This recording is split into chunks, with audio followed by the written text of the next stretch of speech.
Is your Spectrum modem stuck on establishing connection? This means your modem is having trouble connecting to Spectrum's network. This involves two key processes: signal acquisition and provisioning. Signal acquisition is the modem's ability to find and lock on to the correct signal from Spectrum.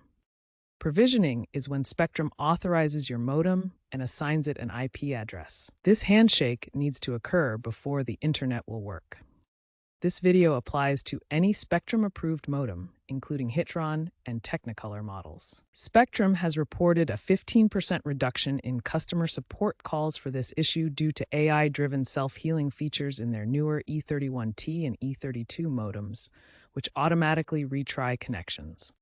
Let's get to fixing the issue. First, check your signal. Ensure all cable connections are tight and undamaged. Signal-to-noise ratio should be 30 to 40 dB downstream, with power levels between 9 to 15 and plus 15 dB M4. Next, power cycle your modem by unplugging it for 1 to 2 minutes. Finally, if those steps don't work, contact Spectrum support for manual provisioning. As of late 2025, provisioning delays account for 40% of such modem issues, often linked to high demand periods during streaming surges.